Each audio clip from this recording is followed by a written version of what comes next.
بسم الله الحمد لله والصلاة والسلام على رسول الله وعلى آله وصحبه ومن والاه رب اشرح لي صدري ويسر لي أمري واحلل عقدة من لساني يفقهوا قولي. Mes frères et sœurs, aujourd'hui nous allons voir avec l'aide d'Allah Tabaraka wa Ta'ala la biographie d'un des nobles compagnons de notre prophète alayhi salatu wassalam. Ce compagnon fut parmi les premiers à avoir embrassé l'islam. Il est le premier esclave à avoir embrassé l'islam. Savez-vous de qui il s'agit? Ce compagnon, avant qu'il embrasse l'islam, était dans le monde de l'esclavage. Un monde à l'époque qui ne reconnaissait aucun droit à l'être humain. Avant l'islam, il n'était pas pris en considération, voire même il était maltraité. Mais après l'islam, il devint une personne noble, respectée et d'un haut rang. Radiyallahu anhu. L'islam a changé complètement la vie de ce compagnon, qui était noir de peau. Cet homme avait un cœur pur, radiyallahu anhu. Mais de qui donc il s'agit? Vous le savez?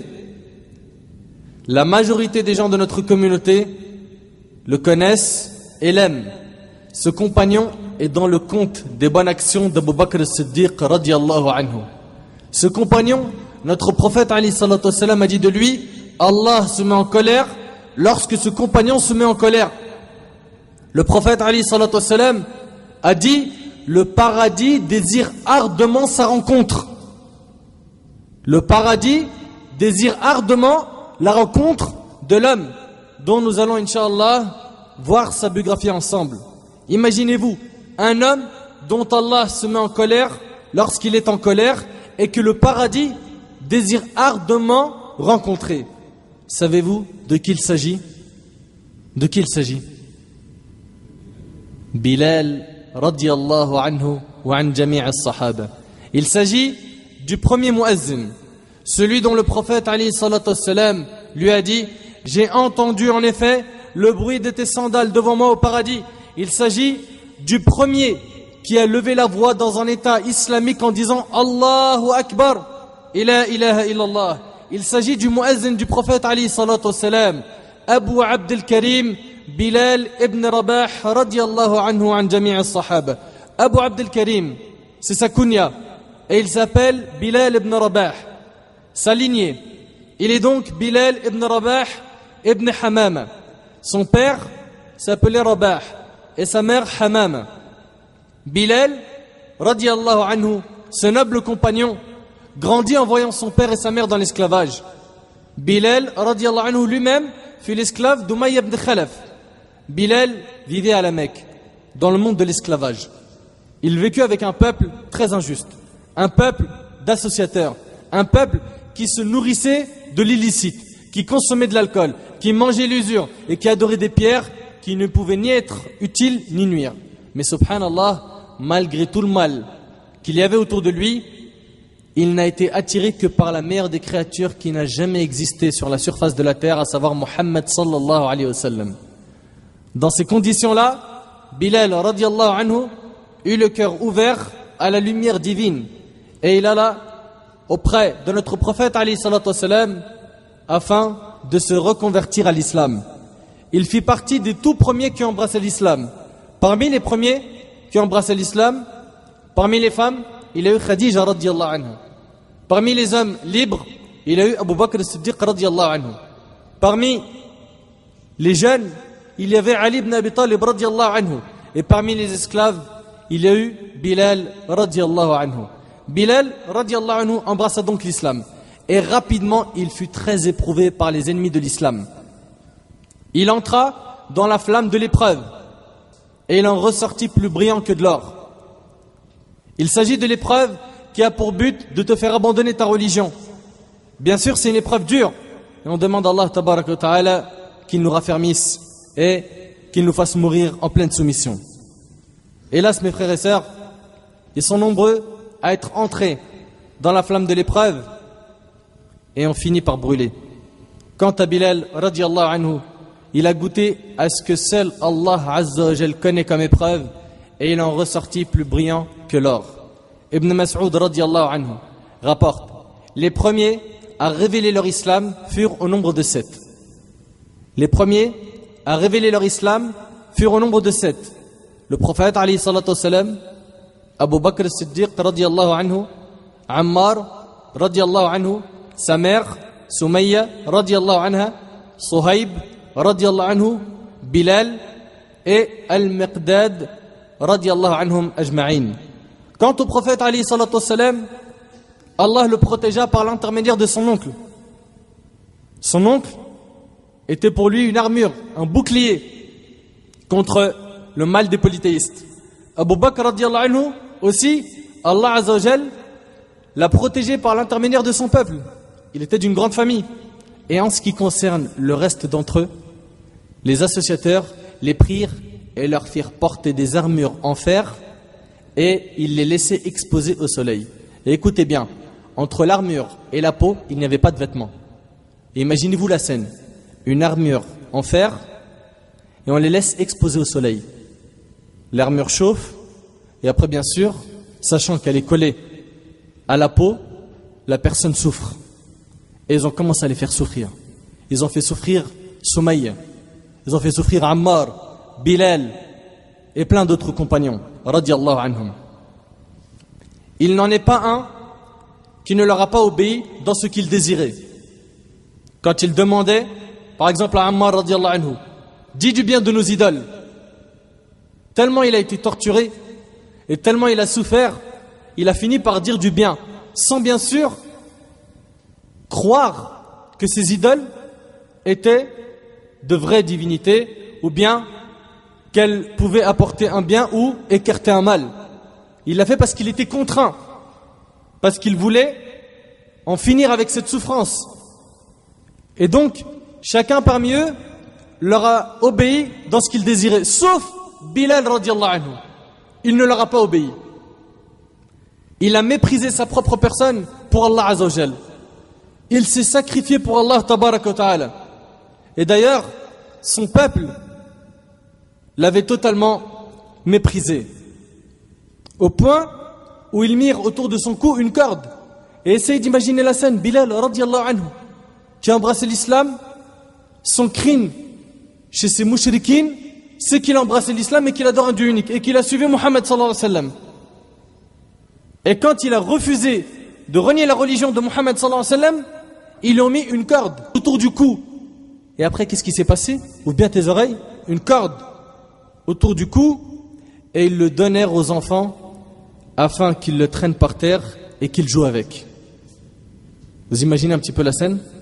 Ils l'ont donné aux enfants. Prenez cette corde, tirez-la et traînez Bilal radiyallahu anhu. Et c'est comme ça qu'ils l'ont torturé radiyallahu anhu. Et ils le traînaient par terre. Ils lui ont enlevé ses vêtements, comme l'a dit Ibn Ishaq, et ils l'ont fait souffrir. Et quant à lui, il disait Ahad, Ahad, l'unique, l'unique, rapporté par Al-Hakim avec une chaîne de transmission bonne. Umayya lui disait, tu resteras comme ça jusqu'à ce que tu meures ou que tu renies la religion de Muhammad.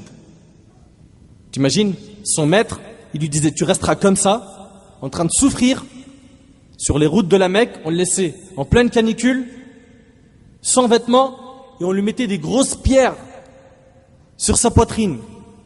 Et il faisait très chaud. Imaginez-vous un soleil brûlant.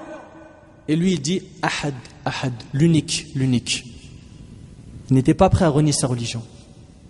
Il savait que sa religion, c'est ce qu'il avait de plus cher. Est-ce que nous, on considère notre religion comme la chose la plus chère? Est-ce que nous, quand on va chercher un travail, on va faire toutes les concessions religieuses pour avoir ce travail et ce salaire, ou bien on va essayer de tout faire pour pouvoir pratiquer notre religion? Bilal radiyallahu anhu n'était pas prêt à faire de concessions. Alors on lui disait, adore Allah et Al-Uzza, les idoles des mouchrikines. Mais lui, il dit, Ahad, Ahad, Ahad, Ahad, l'unique, l'unique. Renie Muhammad, l'unique, l'unique. Adore Allah et Al-Uzza. Sa réponse, l'unique, l'unique. Et plus Bilal disait cette parole, plus Umayya se mettait en colère. Et plus il se mettait en colère, et plus il le faisait souffrir, plus Bilal devenait ferme et disait l'unique, l'unique.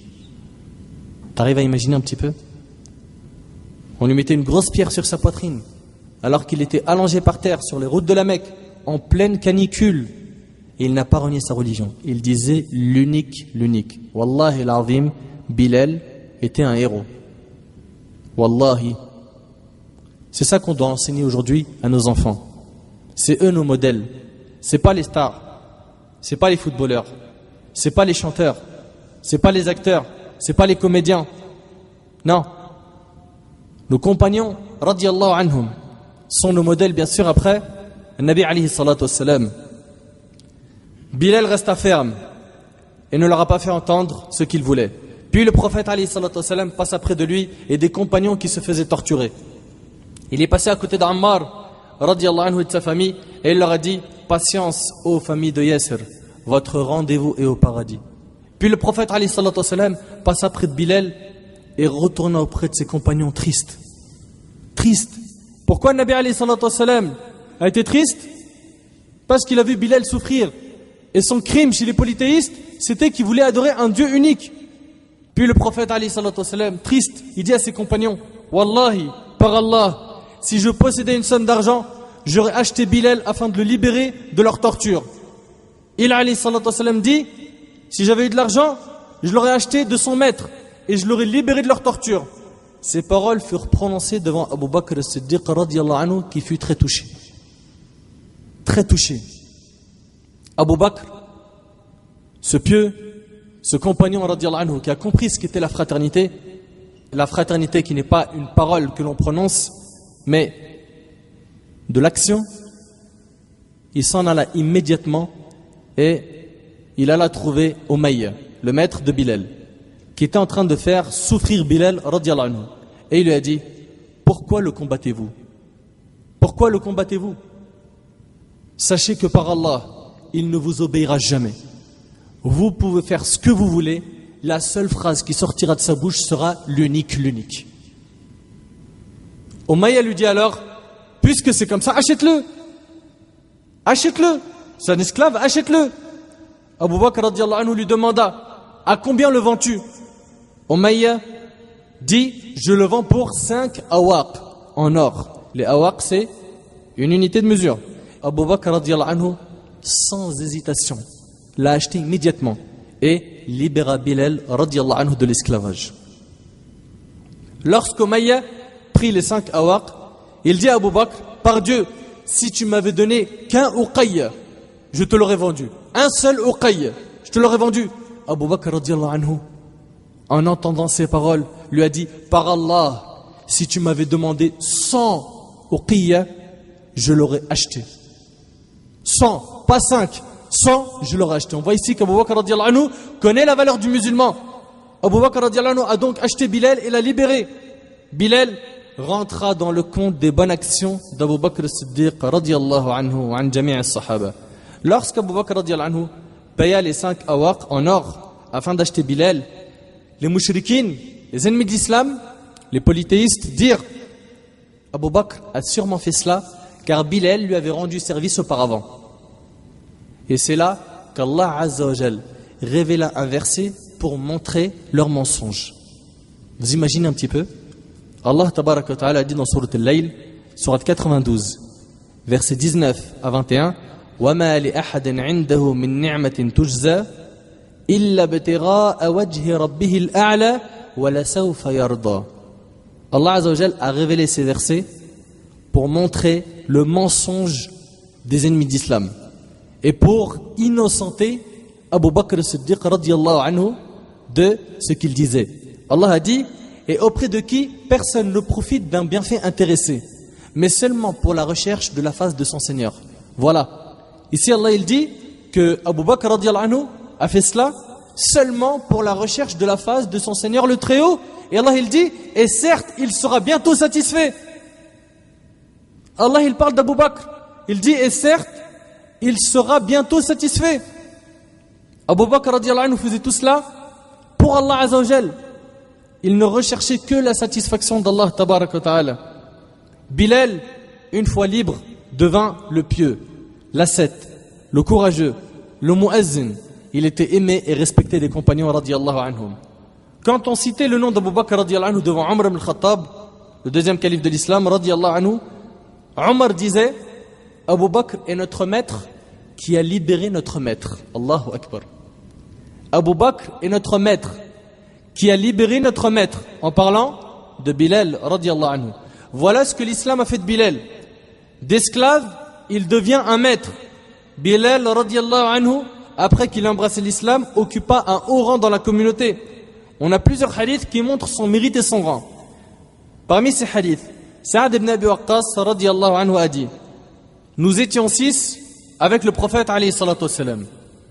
Les associateurs dirent alors au prophète alayhi salatu wassalam: chasse ces 6-là afin qu'ils ne deviennent pas arrogants avec nous. Donc les mouchriquines dirent au prophète alayhi salatu wassalam: nous acceptons d'être avec toi, mais à une condition, que tu ne nous mélanges pas avec d'autres personnes. Et là, le prophète alayhi salatu wassalam dit: nous étions moi-même, Ibn Mas'ud, un homme de la tribu de Hudayl, Bilal et 2 autres dont j'ignore le nom. Donc les mouchriquines ont dit: chasse ces 6-là et on accepte de rester avec toi, d'écouter ton message. Chasse Bilal, chasse Ibn Mas'ud, chasse ses compagnons et on reste avec toi. Il passa alors par l'esprit du prophète alayhi salatu wassalam les idées qu'Allah a voulu qu'elle y passe, et il se mit à lutter avec lui-même. Et en fait, le prophète alayhi salatu wassalam allait accepter de mettre ses compagnons de côté dans le but d'attirer les mouchriquines vers l'islam. Donc il allait faire cette concession pour les rapprocher, gagner leur cœur, et après, bien sûr, les unir avec les compagnons. C'est alors qu'Allah Azza wa Jal a révélé un verset qui est dans Surat Al-An'am, Surat 6, verset 52. Allah Tabaraka wa Ta'ala dit: وَلَا تَطْرُدِ الَّذِينَ يَدْعُونَ رَبَّهُمْ بِالْغَدَاةِ وَالْعَشِيِّ يُرِيدُونَ وَجْهَهُ. Allah lui a dit: ne chasse pas ceux qui invoquent leur Seigneur le matin et l'après-midi, désirant son seul visage. Rapporté par Muslim. Et parmi eux, il y avait Bilal radiallahu anhu. Parmi ce qui montre le mérite de Bilal radiallahu anhu, on a un fabuleux hadith. Écoutez bien avec moi. Selon Aïd ibn Amr al-Muzani, c'est l'un de ceux qui firent l'acte d'allégeance de Radwan radiallahu anhu. Abu Sufyan, le chef de Quraysh, qui embrassa l'islam plus tard, vint avec un groupe d'hommes. À Salman, un compagnon, Suhaib et Bilal. Salman, un Perse, Suhaib, un Byzantin, et Bilal, un Abyssin. Et on voit, subhanallah, la beauté de cette religion. C'est que peu importe ta couleur, ton origine, à partir du moment où tu prononces l'attestation de foi, tu es sous le même toit des musulmans. Tu es sous le même toit. Et ça, il n'y a plus de différence entre le Perse, le Byzantin et l'Abyssin, si ce n'est par la piété. Ces 3 derniers, à savoir Salman, Suhaib et Bilal, dirent, faisant allusion à Abu Sufyan et à ce qu'il avait fait subir aux musulmans. Ils dirent: les sabres d'Allah n'ont pas encore eu justice de l'ennemi d'Allah.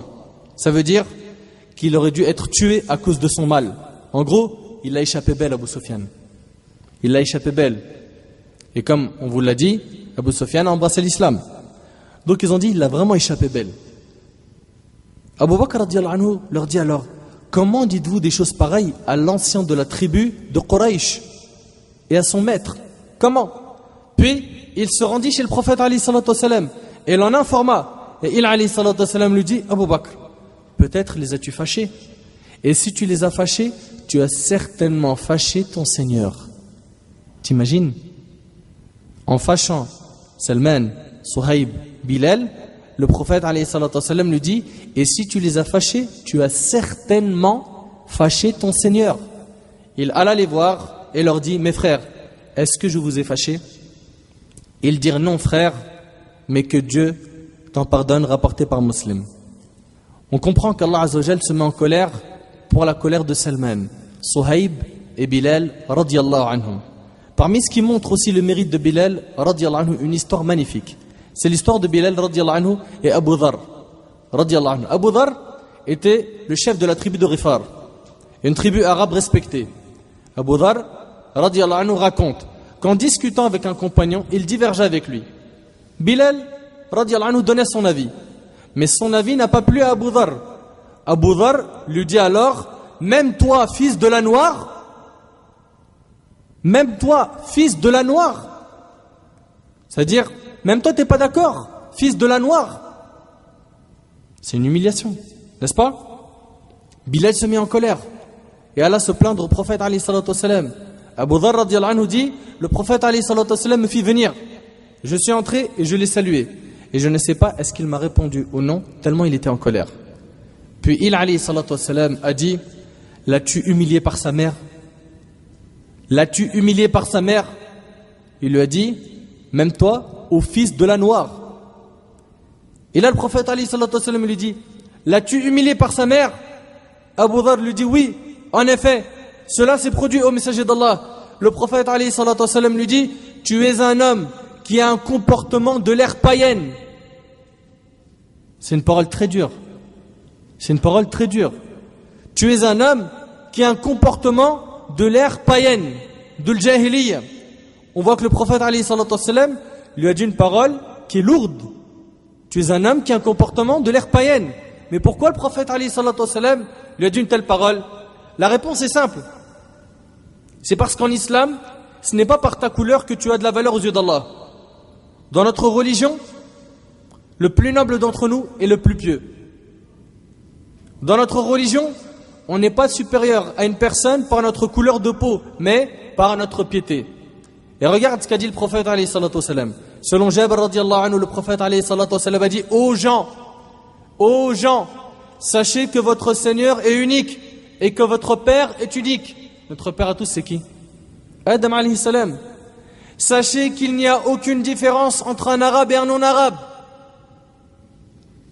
Regarde ce qu'il dit le prophète alayhi salatu wassalam. Sachez qu'il n'y a aucune différence entre un arabe et un non-arabe. Il n'y a pas de différence non plus entre un blanc et un noir, si ce n'est par la piété. Et il récita le verset où Allah subhanahu wa ta'ala dit, Inna akramakum indallah atqakum. Le plus noble d'entre vous près d'Allah est le plus pieux. Rapporté par le Bayhaqi et authentifié par l'Albani rahimahullah. Voilà notre religion.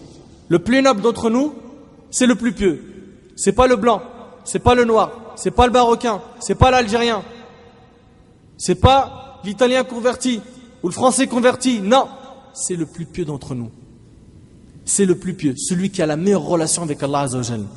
Abu Dharr radiyallahu anhu comprit son erreur lorsqu'il a dit, même toi, ô fils de la noire. Et il alla immédiatement voir Bilal radiyallahu anhu. Bilal, à ce moment-là, était de dos. Abu Dharr mit sa tête au sol. Abu Dharr, il a mis sa tête au sol. Et il a dit à Bilal radiyallahu anhu, écrase ma joue avec tes chaussures ou pardonne-moi. Allahu Akbar. Écrase ma joue avec tes chaussures ou pardonne-moi. Impressionnant, n'est-ce pas? Impressionnant. Bilal radiyallahu anhu, cet homme pieux, lui dit, je te pardonne et qu'Allah te pardonne, ô Abu Dharr. Tel était le comportement de Bilal radiyallahu anhu. Bilal radiyallahu anhu était très intelligent. Un jour, un homme lui dit, mon père est un tel, mon grand-père est un tel, mes oncles maternels sont un tel et un tel, mes oncles paternels sont un tel et un tel. On voit ici qu'il est fier de sa famille, il s'en vante. Et il a dit à Bilal, et toi, qui est ton père? Rabah, l'esclave? Et regardez avec moi la sagesse de Bilal radiyallahu anhu. Il lui répondit, ton père est un tel, ton grand-père est un tel. Sais-tu qui est mon père à moi? L'homme dit, qui donc? Bilal radiyallahu anhu lui dit, mon père est l'homme pour qui les anges se sont prosternés. Il s'agit de qui? Adam alayhi salam. Il était très intelligent, radiyallahu anhu. Et il était aussi très honnête. Les compagnons d'ailleurs étaient tous honnêtes, radiyallahu anhum. Bilal était très honnête. Écoutez avec moi cette histoire. Un homme est venu le voir et lui a dit, j'ai l'intention de demander la main de la fille d'un tel. Et je veux que tu viennes avec moi afin de la demander pour moi. Tu sais, quand tu vas demander la main d'une sœur, si un shir peut venir avec toi, tu vois, pour la demande, ça pèse un poids, etc., de manière générale, tu ne vas pas hésiter. Voire même, tu vas essayer de voir si tu ne peux pas avoir son soutien ou son aide. Imagine-toi là, cet homme, il demande à un compagnon du prophète, alayhi salatu wassalam, viens avec moi. viens avec moi. Comme ça, voilà, ça m'aide. J'ai un compagnon avec moi. Il lui a dit, viens avec moi. Bilal, radiallahu anhu, accompagna cet homme chez le père de la femme qu'il voulait demander. Et Bilal dit au père de la femme, cet homme est venu me voir afin que je demande pour lui la main de votre fille. Et en ce qui concerne mon avis sur lui, ce n'est pas une bonne personne, ne le mariez pas. Imagine la scène. Ne le mariez pas. Ne le mariez pas. Il était honnête, radiallahu anhu. Il était honnête. Et Allah Azza wa Jal a dit dans Sourate Al-Baqarah, Sourate 2, verset 283, وَلَا تَكْتُمُوا الشَّهَادَةَ وَمَنْ يَكْتُمْهَا فَإِنَّهُ آثِمٌ قَلْبُهُ. Et ne cachez pas le témoignage. Quiconque le cache a certes un cœur pécheur. Et ne cachez pas le témoignage. Quiconque le cache a certes un cœur pécheur. Aujourd'hui, hélas, on ne fait plus attention à cela. Si quelqu'un vient te demander, un tel est venu demander la main de ma fille, que penses-tu de lui? Si tu lui caches la vérité en lui disant il est masha'Allah, c'est un frère très pieux, alors que tu sais qu'il est égaré, qu'il est loin d'Allah, qu'il n'est pas comme tu l'as décrit, tu as commis un péché. Tu te dois d'être honnête. Tu te dois d'être honnête. Dis la vérité, ne mens jamais. Mes frères et sœurs, notre prophète alayhi salatu wassalam a annoncé une excellente nouvelle à Bilal radiallahu anhu. L'imam al-Tirmidhi rahimahullah a rapporté que le prophète alayhi salatu wassalam a dit le paradis, al-Jannah, le paradis désire ardemment 3 hommes. Médite avec moi. Le paradis désire ardemment 3 hommes. Ali radiallahu anhu, Ammar et Bilal radiallahu anhu. T'as vu le mérite qu'il avait, Bilal radiallahu anhu? Le paradis désire ardemment sa rencontre. T'imagines? Et bien sûr, c'est pas venu gratuitement. Bilal radiallahu anhu a souffert. Bilal radiallahu anhu a sacrifié pour Allah. Il a fait des efforts. Ça a été un combattant, un mujahid, un courageux. Il a fait ses preuves. Il a patienté face à l'épreuve. Certains parmi nous ne patientent pas face aux épreuves. La plus petite épreuve, il commence à se plaindre d'Allah. Il ne se plaint pas à Allah, mais il se plaint d'Allah. Chose qui est grave. Imagine si le prophète alayhi salatu wassalam t'annonce cette nouvelle. Le paradis désire ardemment ta rencontre. T'imagines? D'ailleurs, cette bonne nouvelle, le prophète alayhi salatu wassalam l'a vue de ses yeux. D'après Jabir ibn Abdullah radiallahu anhu, le prophète alayhi salatu wassalam a dit: on m'a montré le paradis en rêve. Et j'y ai vu Ar-Rumaysa. C'est qui Ar-Rumaysa? C'est Sulaym. Sulaym, c'est qui? C'est la mère d'Anas ibn Malik radiallahu anhu wa an jami' as-sahaba. Donc le prophète alayhi salatu wassalam en rêve, et vous savez tous que les rêves des prophètes sont quoi? Sont des révélations, des vérités. On m'a montré le paradis en rêve et j'y ai vu Ar-Rumaysa, la femme d'Abu Talha. Puis j'ai entendu un bruit de pas. J'ai dit: de qui s'agit-il? Il m'a été dit: il s'agit de Bilal radiyallahu anhu. T'imagines? Il a entendu le bruit de certains pas fil Jannah au paradis. Il a posé la question: de qui s'agit-il? On lui a dit: il s'agit de Bilal. Et j'ai vu une femme devant un palais. Je dis: à qui appartient ce palais? Ils dirent à Omar ibn Khattab radiyallahu anhu. J'ai voulu y entrer afin de le regarder, mais je me suis rappelé de ta jalousie. En fait, le prophète alayhi salatu wassalam, il était en train de raconter ses rêves à Omar radiyallahu anhu.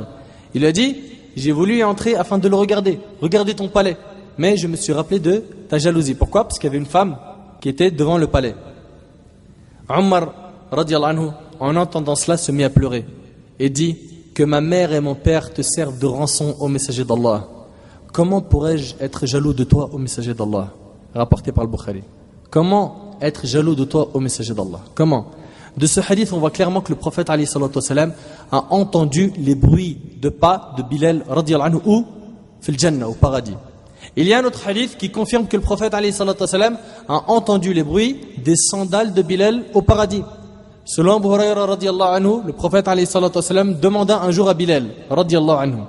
Regarde ce que le prophète alayhi salatu wassalam va demander à Bilal. Ô Bilal, parle-moi donc de la bonne action que tu as faite depuis ta conversion à l'islam et dont tu attends le plus grand salaire. C'est-à-dire quoi? La plus grande récompense. Le prophète alayhi salatu wassalam, il lui dit ça, et ensuite il lui dit, j'ai entendu en effet le bruit de tes sandales devant moi au paradis. Donc informe-moi, quelle est la meilleure action que tu as faite, qui a fait que tu as eu ce paradis? Il, radiallahu anhu, dit, l'action dont j'attends le plus grand salaire, yani la plus grande récompense, est que je ne fais jamais des ablutions de jour ou de nuit sans les faire suivre de ce que Dieu m'a écrit comme unité de prière rapportée par le Bukhari et Muslim. C'est ce qu'on appelle les 2 rak'at de l'wudu, 2 rak'at des ablutions, qui est une sunna. C'est-à-dire quoi? C'est-à-dire qu'à chaque fois qu'il faisait ses ablutions, il allait prier des unités de prière surrogatoires pour Allah Azza wa Jal. Il fait ses ablutions, il va faire 2 rak'at. À chaque fois qu'il faisait ses ablutions, il faisait ce que l'on appelle les 2 rak'at des ablutions. Et ça, c'est ce qui a fait qu'il a atteint ce mérite. On voit ici que le paradis, tu peux l'avoir par des actions qui ne vont pas te prendre beaucoup de temps, mais qui ont un très grand mérite. Bilal, radiallahu anhu, a vécu à la Mecque, auprès d'Abu Bakr, radiallahu anhu. Puis, il émigra à Médine. Arrivé à Médine, il fut touché par la fièvre. Médine avait un mauvais climat. Ça, c'était avant que le prophète, alayhi salatu salam, y entre. Elle avait un mauvais climat. Elle était pleine de maladies. Donc Bilal tomba malade, radiallahu anhu. Abu Bakr, radiallahu anhu, lui aussi tomba malade. Aïcha, qui était la fille d'Abu Bakr, Aïcha, radiallahu anha, alla rendre visite à Abu Bakr et Bilal, qui étaient malades. Et elle dit, lorsqu'Abu Bakr, radiallahu anhu, avait la fièvre, il récitait le poème suivant: toute personne se réveille au matin parmi sa famille, mais la mort est plus proche de lui que les lacets de ses sandales. Regarde ce qu'il disait Abu Bakr, radiallahu anhu, quand il avait la fièvre. Toute personne se réveille au matin parmi sa famille, mais la mort est plus proche de lui que les lacets de ses sandales. Quant à Bilal, radiallahu anhu, lorsque sa fièvre augmentait, il levait sa voix et récitait les vers suivants: ah, si je savais, ah, si je savais, vais-je repasser une nuit dans une vallée ayant autour de moi de l'étrir et du gélil. L'étrir, ici, c'est une plante qui sent bon, qui pousse à la Mecque. Et le Jalil, c'est une montagne à la Mecque. En fait, il est en train de dire, est-ce que je vais passer encore une nuit à la Mecque? Vais-je repasser un jour à Mijan? C'était un marché. Et vais-je revoir Sham et Tafil? C'est le nom de certains endroits à la Mecque. Quand il avait la fièvre, il se posait la question, est-ce qu'il va rester en vie ou pas? Puis il, radiallahu anhu, dit, oh Allah, écoute bien ce qu'il a dit Bilal, radiallahu anhu, oh Allah, maudit Shayba ibn al-Rabi'a, Utba ibn al-Rabi'a, Umayya ibn Khalaf, comme ils nous ont sortis de notre terre à la terre d'épidémie. La terre d'épidémie, c'était quoi? Médine, à l'époque. Le hadith, il est rapporté par le Bukhari. Dans ce hadith, il y a plusieurs leçons. Ce hadith prouve que Bilal, radiallahu anhu, aimait énormément la Mecque. Et nous, en tant que musulmans, on doit aimer la Mecque plus que n'importe quel pays, plus que notre propre pays. On doit aimer la Mecque. Pourquoi? Parce que le prophète alayhi salatu salam a aimé la Mecque plus que tout. Ce hadith prouve que Bilal, radiallahu anhu, aimait énormément la Mecque. Même en ayant une grande fièvre, il parle de la Mecque. Notre prophète alayhi salatu salam, lui, a carrément pleuré lorsqu'il est sorti de la Mecque. Et il alayhi salatu salam a dit, par Allah, et il s'adresse à la Mecque, tu es la meilleure terre d'Allah et la terre la plus aimée d'Allah. Si je n'étais pas forcé de te quitter, je ne l'aurais jamais fait.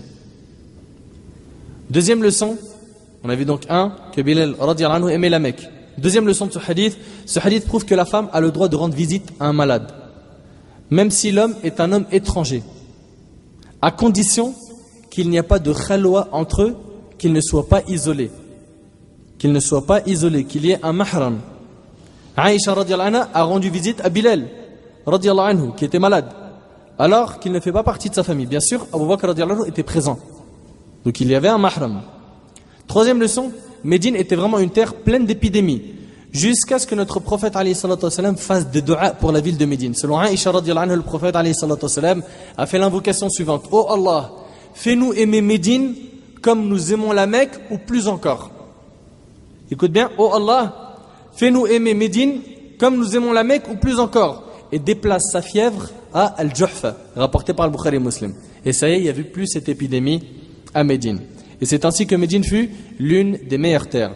Bilal, radiallahu anhu, vivait donc à Médine. Et Allah lui donna un rôle très important.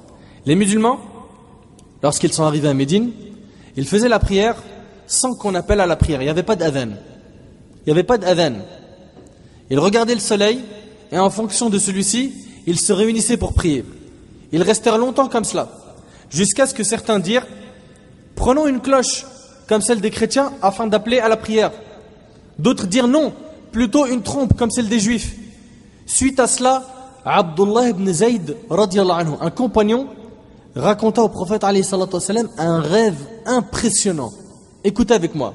Abdullah ibn Zayd, radiallahu anhu, ce grand compagnon, dit « Quand le prophète alayhi salatu wassalam ordonna l'usage d'une cloche pour réunir les gens en vue d'accomplir la prière, un homme m'apparut en rêve, portant 2 vêtements verts et porteur d'une cloche. » Donc Abdullah ibn Zayd, radiallahu anhu, il avait en rêve un homme qui portait 2 vêtements verts et qui portait une cloche. Et je lui dis, ô esclave d'Allah, vends-tu la cloche? Vends-moi la cloche. Qu'en fais-tu? Me dit-il. Et là Abdullah ibn Zayd lui dit, nous l'utilisons pour appeler les gens à la prière. Et l'homme lui dit, ne veux-tu pas que je t'indique un moyen meilleur? Abdullah ibn Zayd, radiallahu anhu, lui dit si. Et là l'homme lui dit, dis Allahu Akbar, Allahu Akbar, Allahu Akbar, Allahu Akbar, Ashhadu an la ilaha illallah, Ashhadu an la ilaha illallah, Ashhadu anna Muhammadan Rasulullah, Ashhadu anna Muhammadan Rasulullah, Hayya ala salah, Hayya ala salah, Hayya ala al-falah, Hayya ala al-falah, Allahu Akbar, Allahu Akbar, la ilaha illallah. Ensuite, il recula un peu avant d'ajouter, pour annoncer l'imminence de l'entrée en prière, c'est-à-dire l'iqama, tu dis Allahu Akbar, Ashhadu an la ilaha illallah, Ashhadu anna Muhammadan Rasulullah, Hayya ala salah, Hayya ala al-falah, Qad qamatis salah, Allahu Akbar, la ilaha illallah. Donc il a vu le adhan. Il a vu donc le adhan dans son rêve. À mon réveil, raconte Abdullah ibn Zayd, j'allais en informer le prophète alayhi salatu wassalam. Il me dit, ce rêve exprime la vérité, s'il plaît à Allah. Va avec Bilal et apprends-lui ce que tu as vu et qu'il l'utilise dans l'adhan car sa voix est plus belle que la tienne. Je partis avec Bilal, je lui ai appris et il se mit à l'utiliser pour appeler à la prière. Quand Omar ibn Khattab, radiallahu anhu, qui se trouvait chez lui, entendit l'appel, il sortit traînant son vêtement en disant, au nom de celui qui t'a envoyé avec la vérité, au messager d'Allah, j'ai vu ce qu'il a vu dans le rêve. Il a vu le même rêve qu'Abdullah ibn Zayd. Le prophète alayhi salatu wassalam dit alors, Alhamdulillah. Alhamdulillah, louange à Allah. Et le hadith il est rapporté par Ibn Majah et jugé valide par Al-Albani rahimahullah. Donc ça, c'est l'histoire du adhan. Subhanallah, celui qui a vu en rêve le adhan fut Abdullah ibn Zayd.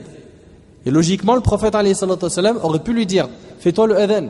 Mais il a choisi Bilal radiallahu anhu parce qu'il avait une plus belle voix. Aussi, parmi les leçons de cette histoire, nous sommes une communauté qui a son identité. On ne cherche pas à ressembler aux non-musulmans par le fait d'appeler à la prière avec une cloche ou par une autre chose. Depuis ce jour-là, Bilal radiallahu anhu devint le premier muazzin des musulmans. Ça y est, c'est lui le muazzin des musulmans. Lors de la bataille de Badr, Bilal radiallahu anhu était présent. Et il fut réjoui de voir que dans les rangs de l'ennemi, il y avait Umayya ibn Khalaf. C'était qui? Son maître, celui qui l'avait fait souffrir. Celui qui lui posait des grosses pierres sur sa poitrine, qui le traînait dans la rue avec des cordes au cou. Et là, il était content de le voir dans le rang de l'ennemi. Et donc il voulait se venger de lui. Vous vous rappelez ce qui arriva à Bilal, radiallahu anhu, par Umayya, ce criminel. Umayya ibn Khalaf était un ami de Abdurrahman ibn Auf. Abdurrahman ibn Auf, c'était un grand compagnon, radiallahu anhu. Il était son ami avant que Abdurrahman embrasse l'islam. Donc Umayya et Abdurrahman étaient des amis avant l'islam. Abdurrahman ibn Auf embrassa l'islam, mais Umayya resta mécréant. Abdurrahman ibn Auf vit qu'Umayya ibn Khalaf vint vers lui et lui dit, prends-moi, moi et mon fils, en tant que prisonnier. Et bien sûr, quand tu es un prisonnier, en islam, tu te dois de le protéger. Donc il s'est dit, pour pas que je meure dans la bataille de Badr, je demande à Abdurrahman ibn Auf sa protection. Il me protège et pour moi c'est réglé. Alors il lui a dit, prends-moi, moi et mon fils en tant que prisonniers, et je te donnerai une somme en compensation. Abdurrahman ibn Auf radiyallahu anhu accepta, et ils devinrent ses prisonniers. Umayya lui dit, qui est celui qui a une plume posée sur son armure au niveau de sa poitrine? Il lui dit, c'est Hamza. Hamza radiyallahu anhu. Umayya dit, c'est lui qui nous a fait la misère. C'est lui qui nous a fait la misère. Abdurrahman ibn Auf radiyallahu anhu dit, pendant que j'étais en train de les protéger, Bilal ibn Rabah radiyallahu anhu nous a vus et dit, Umayya ibn Khalaf, la tête de la mécréance, l'ennemi d'Allah, que je périsse s'il survit. Que je périsse s'il survit. Abdurrahman ibn Auf radiyallahu anhu lui dit, oh Bilal, ce sont mes prisonniers. Mais Bilal dit, que je périsse s'il survit. Abdurrahman lui répéta, ce sont mes prisonniers, oh Bilal. Puis Bilal cria à haute voix, ô allié d'Allah. Et là il appelle les musulmans, la tête de la mécréance, Umayya ibn Khalaf, que je périsse s'il survit. Que je périsse s'il survit. Abdurrahman ibn Auf radiyallahu anhu dit, ils nous encerclèrent et les frappèrent de leurs épées. C'est ainsi que Bilal radiyallahu anhu se vengea de cet injuste qui l'a fait souffrir pendant longtemps. Et cette histoire est rapportée par le Bukhari. On voit ici que Bilal radiyallahu anhu en a fini avec cet injuste. Et il s'est vengé. Et selon Abdullah ibn Omar radiyallahu anhuma, le prophète alayhi salatu wassalam, le jour de la conquête de la Mecque, il entra à la Mecque alors qu'il était sur une monture avec Oussama ibn Zayd derrière lui. Et il y avait avec lui Bilal radiyallahu anhu et Uthman ibn Talha, jusqu'à ce que le prophète alayhi salatu wassalam fit asseoir sa monture devant la Kaaba. Le prophète alayhi salatu wassalam ordonna qu'on lui apporte la clé de la porte de la Kaaba. Puis on lui ouvra la porte. Le prophète alayhi salatu wassalam entra dans la Kaaba avec Oussama ibn Zayd, Bilal et Uthman ibn Talha radiyallahu anhu. Il y resta longtemps sallallahu alayhi wa sallam, puis il en ressortit. Les gens s'empressèrent d'y entrer et Abdullah ibn Umar ibn Khattab radiyallahu anhu, vous connaissez très bien ce compagnon qui était très attaché à la sunna, fut le premier à y entrer. Il a été le premier à entrer où? Dans la Kaaba. Il y a un groupe de compagnons, ils sont rentrés avec le prophète alayhi sallam, ils ont prié et lui, il est rentré en premier. Pourquoi? Pour prier dans le même endroit où le prophète sallam il avait prié. Très attaché à la sunna radiyallahu anhu. Donc il a été le premier à y entrer. Puis lorsqu'il entra, il y trouva Bilal debout derrière la porte. Il le questionna en lui disant, où est-ce que le prophète alayhi salatu wassalam a prié? Et il lui a indiqué l'endroit où il alayhi salatu wassalam avait prié. Puis Abdullah dit, j'ai oublié de lui demander combien de prières avait-il prié rapporté par le Bukhari. T'as vu l'attachement à la sunna? T'as vu comment il était attaché à la voix du prophète alayhi salatu wassalam? Subhanallah, ibn Omar était vraiment impressionnant dans le suivi de la sunna. Il demande à Bilal radiyallahu anhu où le prophète alayhi salatu wassalam a prié afin de faire comme lui. Dans cette histoire, on voit quand même le mérite de Bilal radiyallahu anhu. Il a fait partie des premiers à rentrer dans la Kaaba avec le prophète alayhi salatu wassalam et prier avec lui. C'est impressionnant. Puis dès qu'il est sorti lui et les autres compagnons et le prophète alayhi salatu wassalam, les autres compagnons sont rentrés pour en faire autant. Une autre histoire, Ibn al-Qayyim rahimahullah a dit dans son livre Zad al-Ma'ad, l'un des meilleurs livres de la biographie du prophète alayhi salatu wassalam, que le prophète alayhi salatu wassalam, lorsqu'il est sorti de la Kaaba, il ordonna à Bilal de monter au-dessus de la Kaaba afin de faire l'adhan. Bien sûr, ça c'était le jour de la conquête de la Mecque. Monte au-dessus de la Kaaba et fais l'adhan. Fais l'adhan. Devant les polythéistes, les mouchriquines, fais l'adhan. Bilal, radiyallahu anhu, va faire le adhan au-dessus de la Kaaba, lui, alors qu'autrefois, on disait c'est l'esclave, le noir, le faible, qu'on maltraitait, qu'on faisait souffrir. Imaginez-vous la scène. Après qu'ils aient cassé toutes les statues, le prophète alayhi salatu wassalam ordonne à Bilal de monter au-dessus de la Kaaba afin de faire le adhan. Et donc Bilal a fait le adhan en élevant sa voix comme il le faut. Ce jour-là, le prophète alayhi salatu wassalam a voulu en fait montrer la valeur de Bilal radiyallahu anhu. Abu Jahl disait de lui, cet homme noir. Le prophète alayhi salatu wassalam ordonna à Bilal de faire le adhan. Et pas n'importe où, au-dessus de la Kaaba. Pourquoi au-dessus de la Kaaba? Pour que les mécréants qui prétendent que Bilal est un moins que rien, car c'était un noir, sachent qu'il a une énorme valeur auprès d'Allah Azza wa Jal et que c'est le seul qui montera au-dessus de la Kaaba. Il fit donc le adhan. Et à ce moment-là, il y avait 3 parmi les nobles de Quraysh qui étaient présents. Et parmi eux, Abu Sufyan, qui venaient d'embrasser l'islam il n'y avait même pas 2 heures. Et 2 autres qui étaient Al-Harith ibn Hisham et Attab ibn Usayd, qui étaient encore mécréants. Donc il y avait 3 parmi les chefs de Quraysh. 1 qui a embrassé l'islam et 2 qui sont toujours mécréants. Attab ibn Usayd, quand il a vu Bilal faire le adhan, il a dit 2 phrases. La première fut: Mohammed n'a pas trouvé autre que ce corbeau noir pour faire le adhan au-dessus de la Kaaba. Vous imaginez? La deuxième phrase qu'il dit fut: par Allah, Allah a fait grâce à mon père Usayd qu'il mourut avant de voir ce que je vois aujourd'hui. C'est-à-dire le fait de voir Bilal au-dessus de la Kaaba faire l'adhan. Vous imaginez un petit peu? Ça c'est donc Attab ibn Usayd.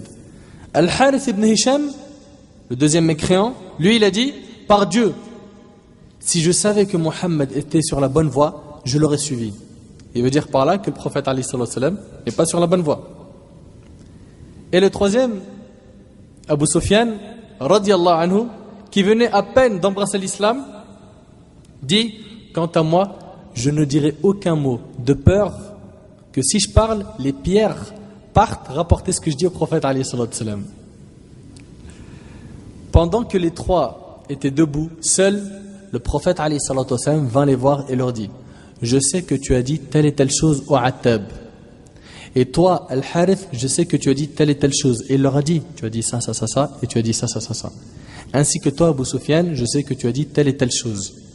Attab a donc dit: par Dieu, celui qui t'a informé n'est autre qu'Allah. Ashhadu an la ilaha illallah wa ashhadu annaka rasulullah. C'est impressionnant. Comment est-ce que le prophète alayhi salam en a été informé? Par Jibril alayhi salam, qui a eu l'information de qui? D'Allah subhanahu wa ta'ala. Il s'est donc reconverti ce jour-là.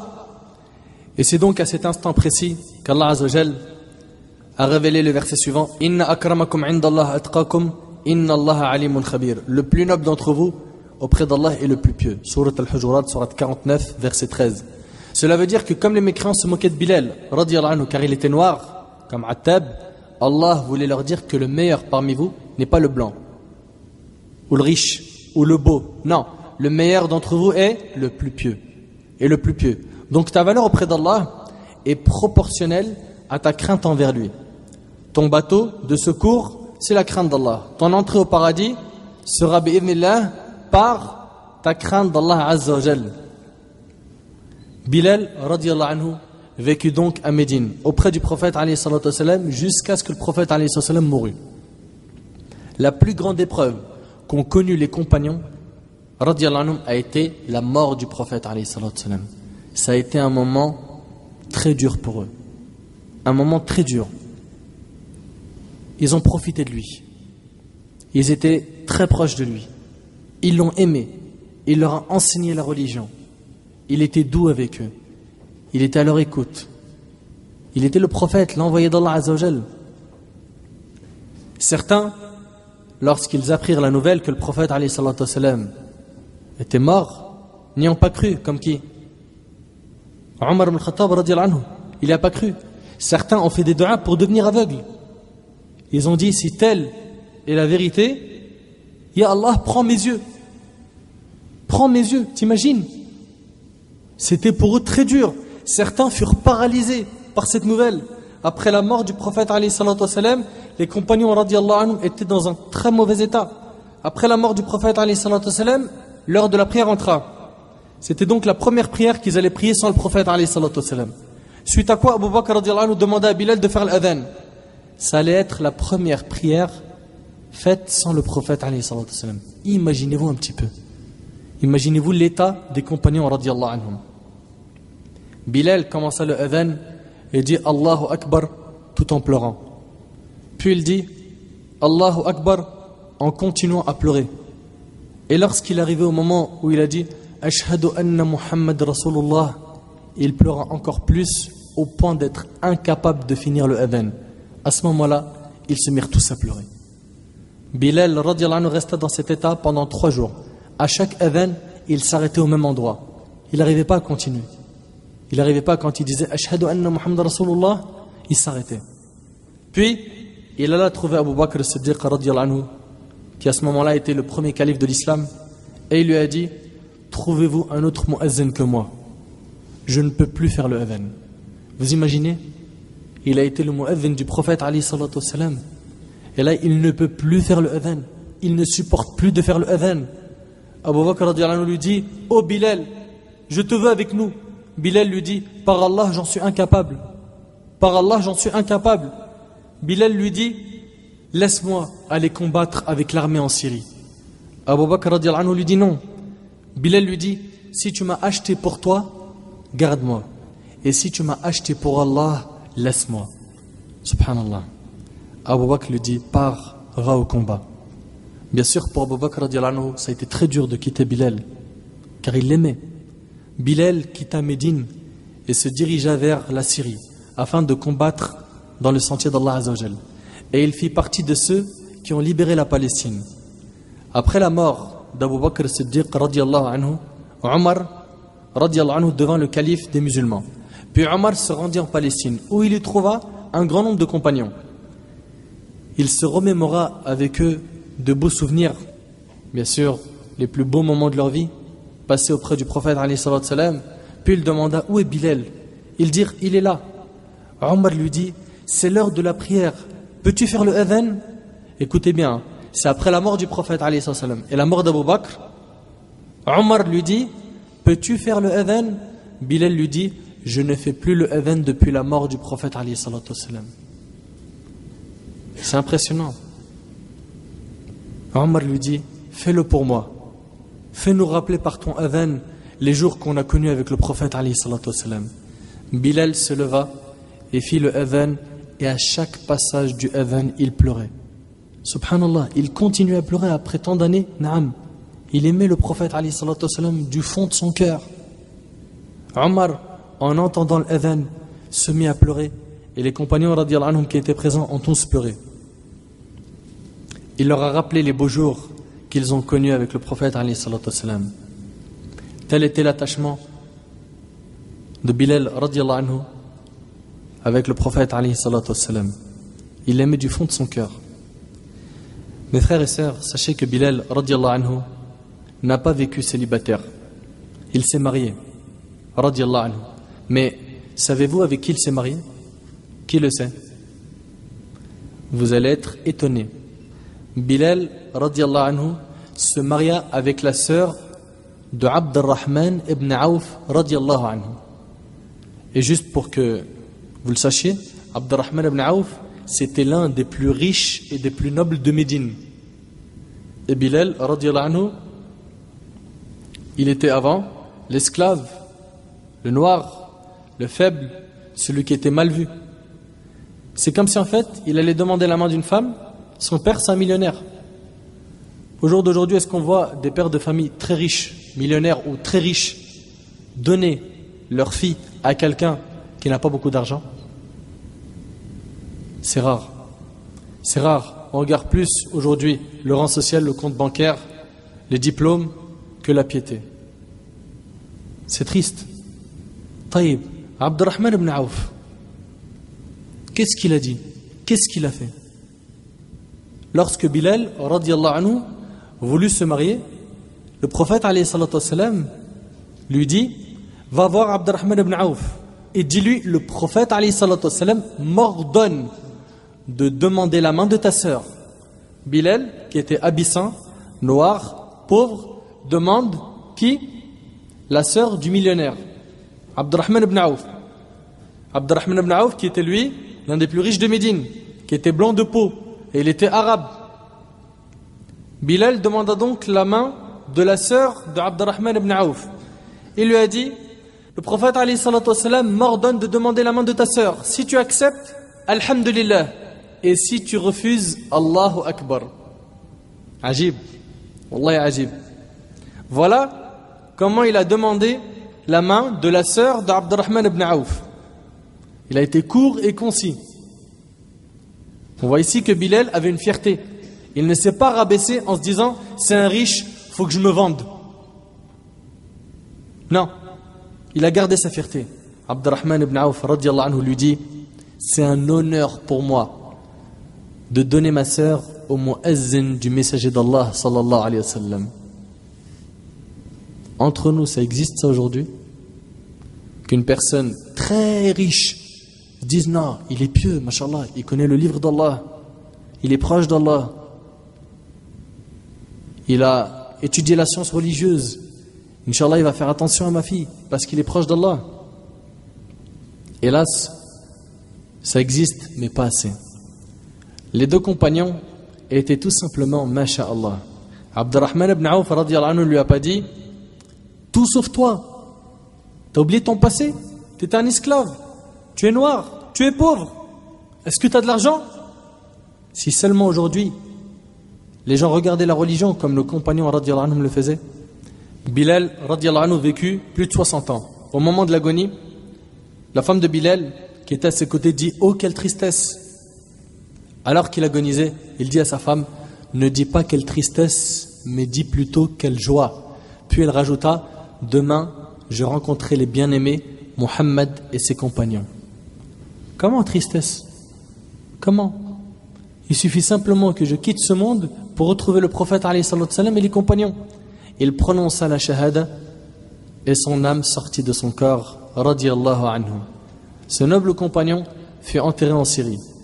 Subhanallah, au moment de sa mort, il a dit « Demain, je rencontrerai les bien-aimés, Muhammad et ses compagnons. » Il savait qu'en quittant ce monde d'injuste, il allait se retrouver dans le monde du plus miséricordieux des miséricordieux.